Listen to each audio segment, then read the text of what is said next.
in-market versus out-of-market strategies are very different. But in either case, you have to be in front of the user consistently, really, in order to achieve success. So, Claudia, I know that this is a very important part of your marketing planning and strategy. It is, yeah, it is. And for us, it's important because we know that the in-market potential is so small, but the in-market potential can get bigger at any given moment, right?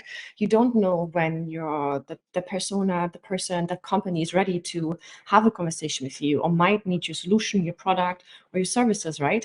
So it's really important to play the Tetris in the long game, in the long run, right? So whatever demand gen you want to set up or you want to get going, that's not for tomorrow. That is for the next month. That is for next year. That is something that might be running for months and years to go, right? And for example, when we started with Tech Target and intent data, that's been over 2 years ago, and that hasn't stopped. That's just something that continuously goes because at any given moment, your market might change. And especially as an example with COVID, right?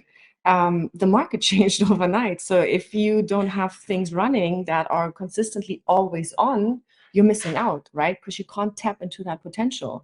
And I think that's sometimes also very difficult to understand, maybe for your management or your sales teams, that things that you set up right now is you don't have the ROI tomorrow. You may not have the ROI next year, but it's something you have to plan and play for the long game.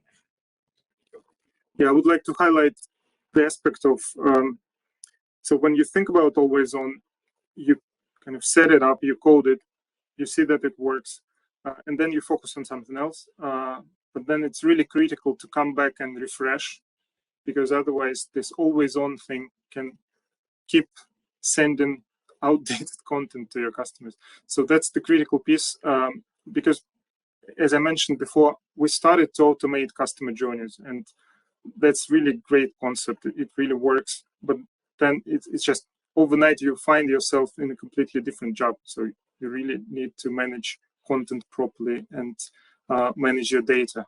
Yeah, so it's a bit different, but it's really pays off in this virtual environment. As Claudia said, COVID changed everything overnight. It's now 100% digital. We see first signs of return to face-to-face, but still digital will be with us for long. Yeah, so this always on it's with us. And as I also mentioned, we need to think not about just pre-purchase customer journey, but also post-purchase customer journey. Marketing can play the role there as well. And I think to your point there, it's for always on is when something is running and is working, it's good. What if you do go to a different kind of demand gen, or try something new?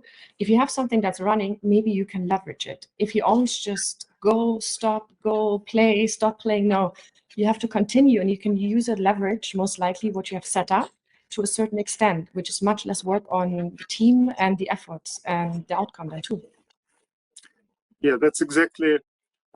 So I love the metaphor of Tetris, Bernie. So it's great, but your slide with game over, like, it gives me panic, because in real life, in business, it's not the case. So it's good to play because you learn, you build infrastructure. There's something that stays with you, even if you have to start again. So you kind of build on your previous experience, right? So it's never game over. It's always on.